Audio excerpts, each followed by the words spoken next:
En la señal de éxitos estamos llegando desde Caracas a todo el país a través de nuestras emisoras, a través de nuestro circuito. Transmitimos por el canal 990 de Simple TV, también a través de mundour.com y de nuestras aplicaciones en video. Por cierto, ya que hablo de transmisión, déjeme decirle que bueno, que son tantos los mensajes que a diario recibimos a través de esa transmisión nuestra en YouTube. Por ejemplo, Jorge dice, buen día, hermano, desde Margarita. Alex Cacadis dice, buen día, feliz inicio de semana. O Carmelo, saludos y buen día, Román, desde Anaco, te escuchamos. Zulay Abreu nos dice, buen día, Dios bendiga a todos en Venezuela y fuera del país también. Jairo, bendecido día, Román, y a todos, gracias. Simón Ruiz dice, buen día, feliz semana para todos y recordar el 23 de enero. Buen día, feliz comienzo de semana, amigos, escribe Eduardo Hernández. O José, buen día, mi querida Venezuela, mil bendiciones, éxitos, Román, Gilberto, Tito y tantos que no solamente se conectan, sino que se toman un minuto de su tiempo para escribir, cosa que agradecemos. A ver, en 2024 están previstas las elecciones presidenciales, ¿cierto? Estos últimos días, voceros de la plataforma unitaria han pedido al CNE que anunciara ya la fecha y la fecha con su cronograma. Ojo, Nicolás Maduro, por ejemplo, dice que las presidenciales se harán este año. Diosdado Cabello, por su parte, ha dicho que la convocatoria corresponde al Consejo Nacional Electoral. En fin, año electoral, como ya veníamos anticipando, y por eso invitar a Luis Lander, director del Observatorio Electoral Venezolano, ingeniero mecánico con estudios de doctorado en Ciencias Sociales de la Universidad Central de Venezuela, profesor jubilado de la Facultad de Ciencias Económicas y Sociales, conferencista, invitado en varias universidades nacionales y extranjeras. También, Luis, feliz día, ¿cómo estás?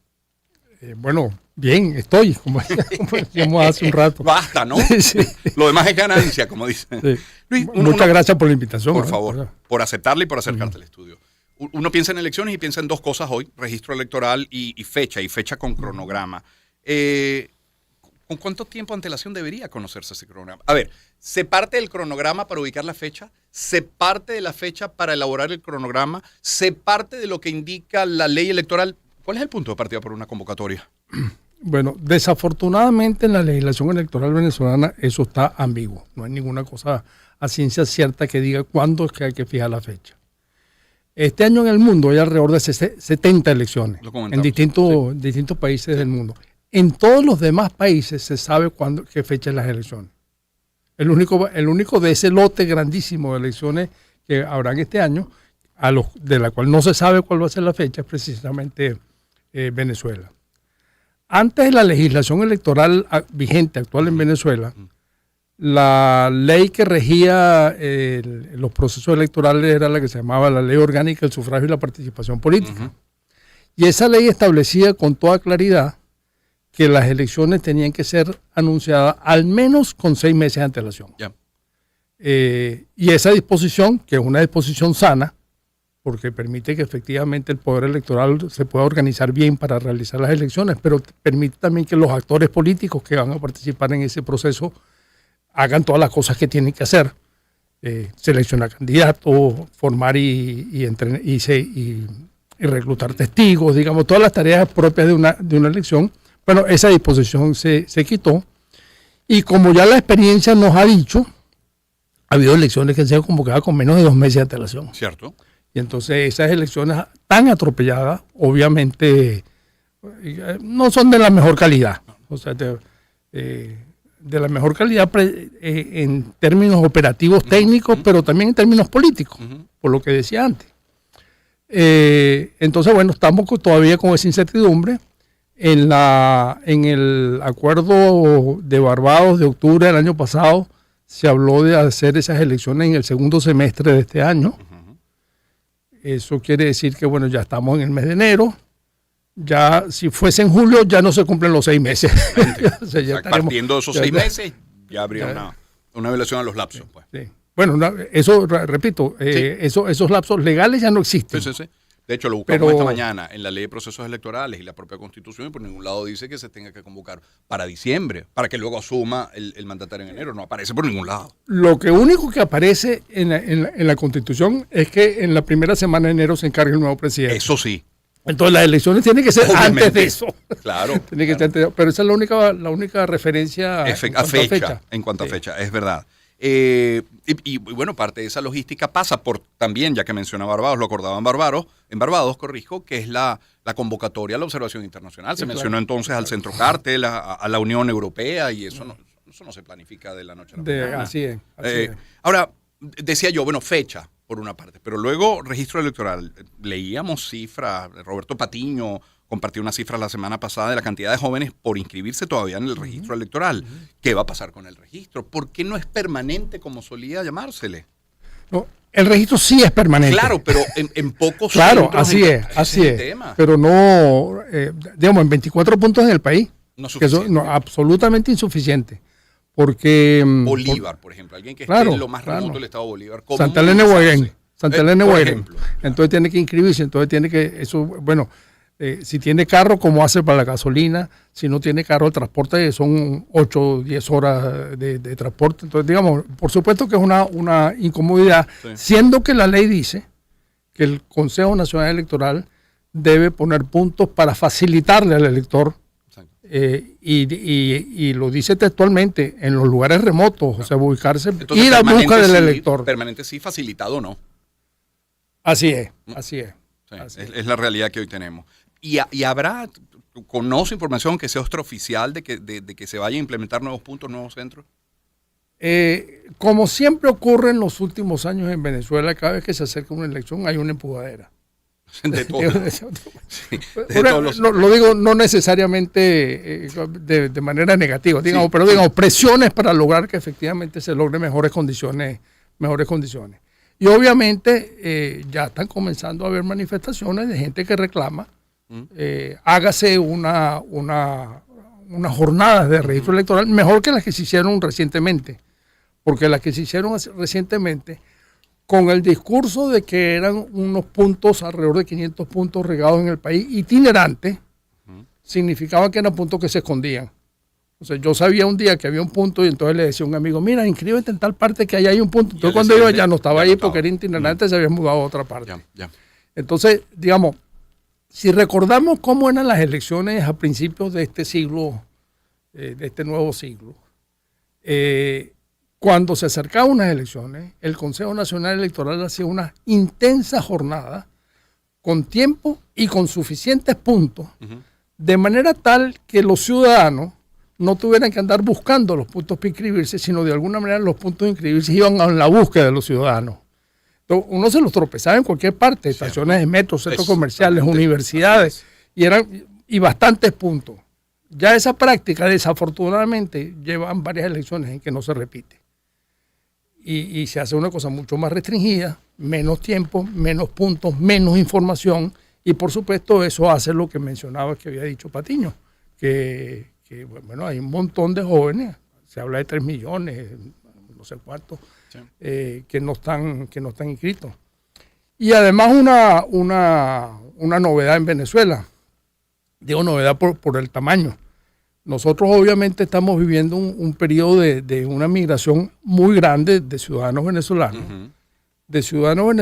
que tienen más de 18 años y por tanto tienen, según la Constitución, derecho a participar en elecciones nacionales. Puede ser que en elecciones regionales de alcalde y gobernador la ley no lo permite, pero en elecciones nacionales sí, y esta presidencial es una elección nacional.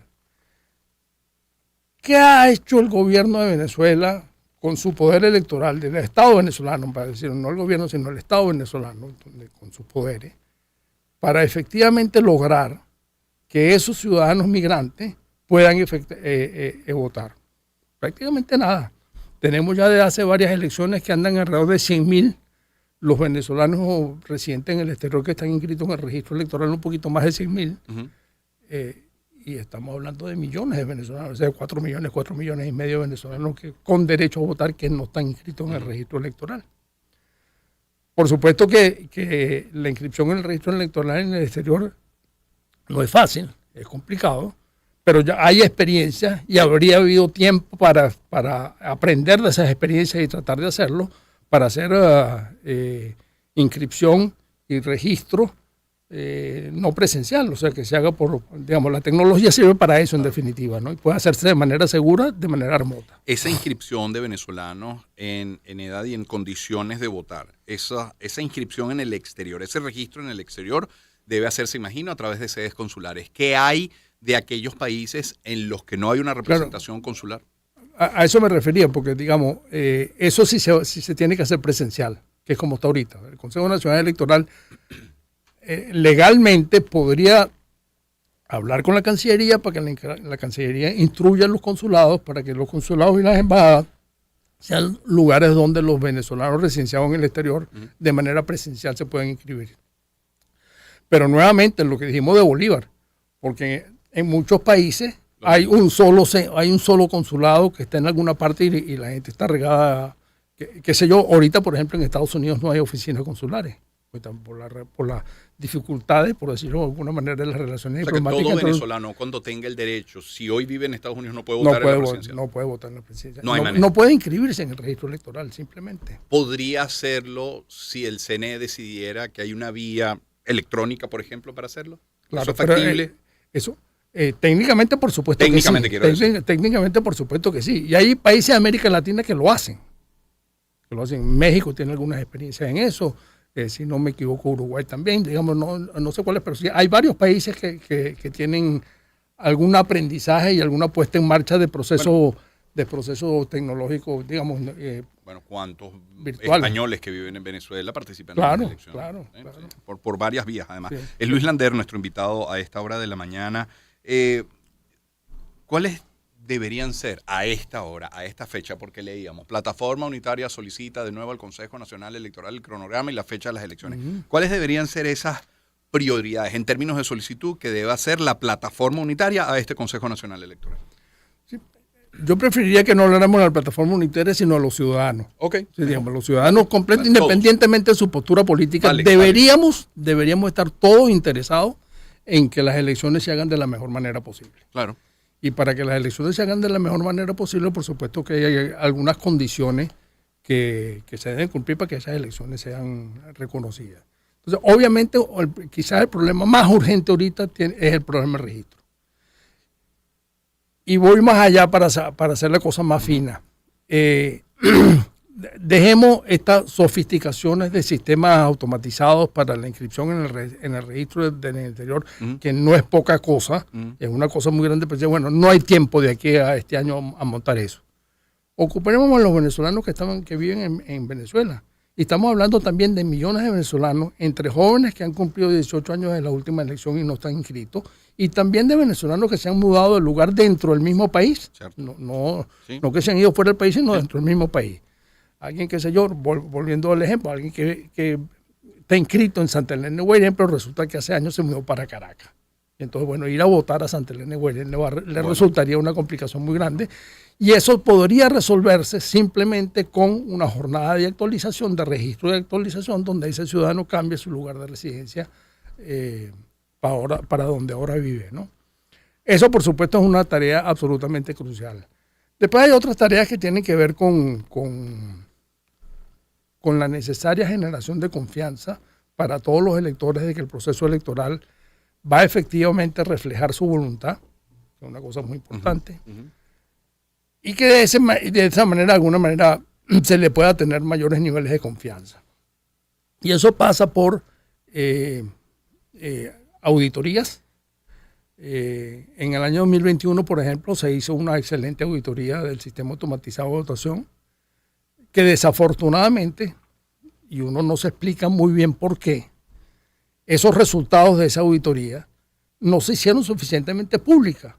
Si yo fuera el Consejo Nacional Electoral y estuviese efectivamente interesado en que los ciudadanos tuviesen confianza en su sistema, hago ese esfuerzo de hacer una auditoría exhaustiva. Se demoraron más de un mes y medio, 10 técnicos de alto nivel revisando hasta por debajo de la mesa de ese sistema, y llegaron unánimemente, siendo una comisión plural, llegaron unánimemente a la conclusión de que el sistema era seguro, confiable, poderoso, y que se podía funcionar bien con ese sistema automatizado. El Consejo Nacional Electoral no hizo, yo hubiera hecho una campaña de publicidad de esos resultados absolutamente masiva para efectivamente generar la confianza que ¿Qué es el propósito de la auditoría? Porque la auditoría, por supuesto, tiene el propósito de buscar si es que existen algunas fallas en el sistema para sugerir cambios, pero también, y no de manera secundaria, para que los resultados de esa auditoría puedan generar confianza en los electores. Entonces no se hizo. Porque eso. una de las razones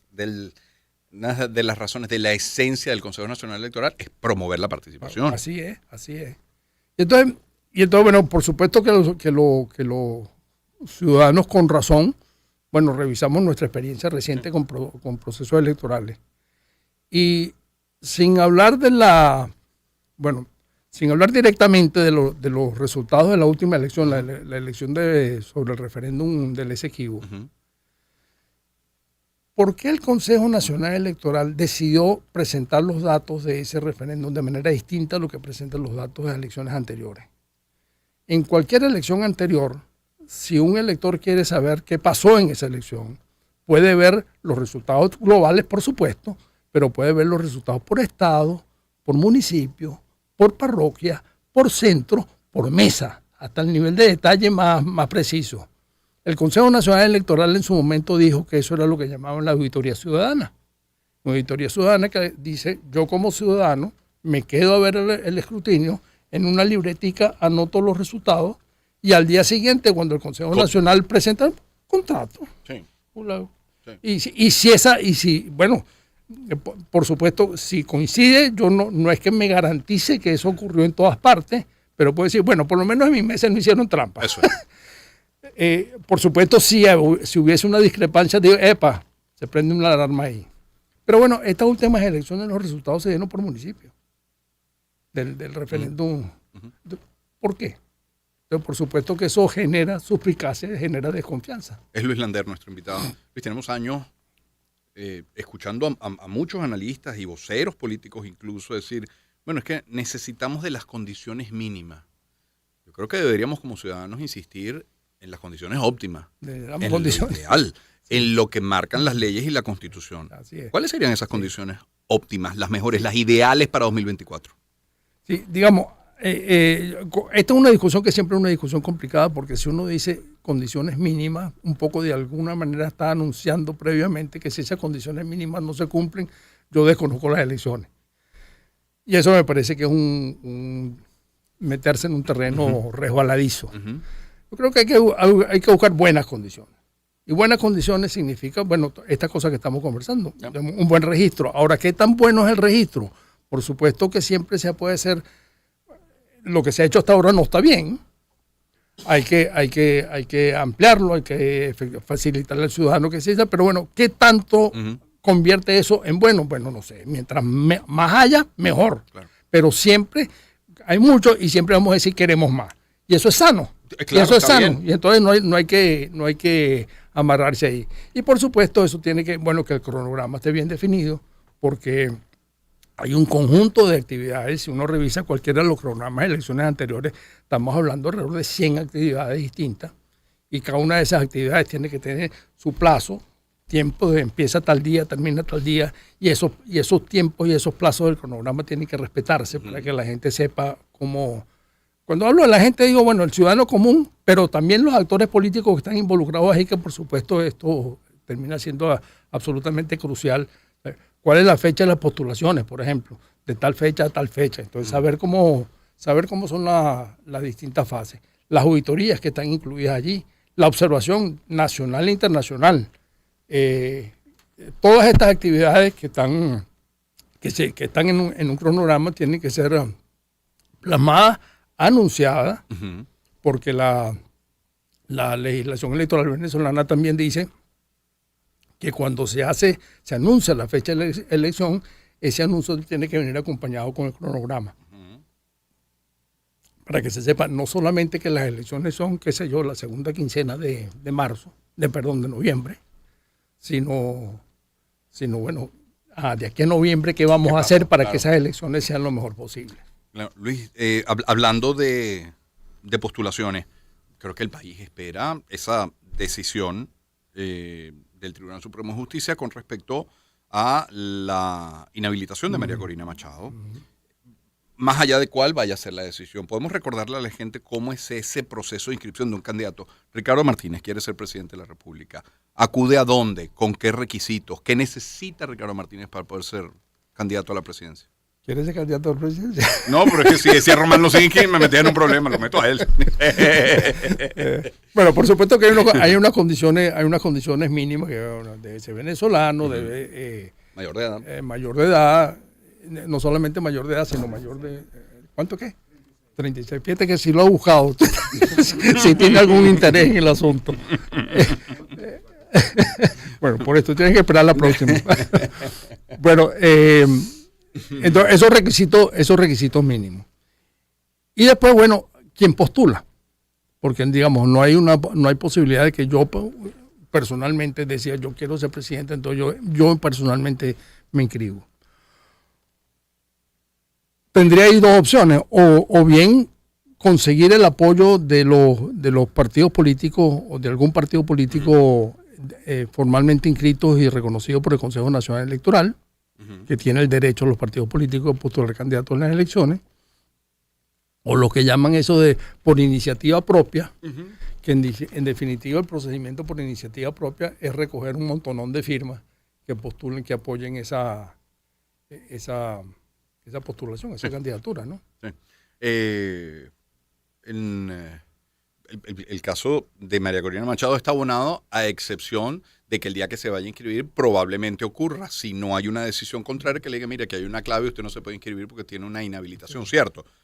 Sí, se le comunicaría en ese momento. Hay como nuevamente, incertidumbres que por supuesto lo que generan son inseguridades y esas inseguridades generan desconfianza. Desafortunadamente vivimos en una situación complicada. La inhabilitación de María Corina y de otros más, pero digamos de María Corina por supuesto es la más relevante porque es la que resultó tener una altísima votación en las primarias que organizó la oposición, la plataforma. Tiene el problema que es una inhabilitación administrativa hecha por la Contraloría General de la República, que abogados especialistas en el tema, cosa que yo no soy, pero abogados especialistas en el tema, han puesto múltiples problemas a esa inhabilitación. Primero que dice, digamos, la que yo creo que es como la más gruesa, es que la inhabilitación política, es decir, conculcarle a un ciudadano derechos políticos, solamente es posible mediante una sentencia judicial, y que en la sentencia judicial no solamente tenga una sentencia firme, sino que en esa sentencia firme se incluya la inhabilitación política para tal como sanción, como parte de la sanción. Ya. Usted va 3 años preso, tiene tanto multa y además está sancionado porque no puede participar por tantos años en disputas políticas. Pero eso en algún momento, contraviniendo lo que establece la Constitución, en la ley orgánica de la Contraloría General de la República se le dio esa atribución. Y efectivamente la Contraloría tiene atribución de inhabilitar a funcionarios en ejercicio, pero no funcionarios electos, sino funcionarios designados. Entonces, como funcionario designado, usted cometió un acto de corrupción o cometió no sé qué cosa, y entonces la Contraloría, entre las cosas que puede hacer es efectivamente removerlo de cargo y inhabilitarlo para el ejercicio futuro de ese cargo. Pero no es el caso de María Corina, porque María Corina no ha sido funcionaria pública y no tiene ninguna sentencia judicial firme, ni tampoco ni siquiera ningún proceso judicial abierto donde eventualmente pudiera concluir en eso. Entonces, pero ahí hay una contradicción entre lo que dice la Constitución y lo que dice la ley orgánica de la Contraloría, que obviamente, nuevamente yo no soy abogado, pero hay una cosa que los abogados llaman el triángulo de Kelsen, que dice, bueno, lo que está arriba en el piquito que manda todo es la Constitución. Y nada de las leyes y reglamentos que existen en el país puede contradecir cosas que diga la Constitución, Y esa es una contradicción Claro. absolutamente, digamos, no es interpretativa. Claro. O sea, el texto lo establece muy claramente. Contradicción que se convierte en una papa caliente. Claro, sea, claro. Y es inminente su solución. Gracias, Luis, por acompañarnos esta mañana en el programa. Creo que vamos a hablar mucho en este año 2024, ¿cierto? Luis Lander es nuestro Vamos a ser invitado. movido. Así es. Director del Observatorio Electoral Venezolano, ingeniero mecánico con estudios de doctorado en Ciencias Sociales de la Universidad Central de Venezuela, profesor jubilado de la Facultad de Ciencias Económicas y Sociales, conferencista, invitado en varias universidades nacionales y extranjeras. También son las 7:34 minutos de la mañana. Le ponemos música al espacio. Culture Club y Karma Chameleon. Empezamos el año en su compañía. Circuito Éxitos. Caracas, Maracay, Puerto La Cruz, Puerto Ordaz, Barquisimeto, El Vigía, Guarenas Guatire, Mérida, Táchira, Margarita, Maracaibo, Maturín. Circuito Éxitos. Melodías de siempre. Sonidos en primera fila.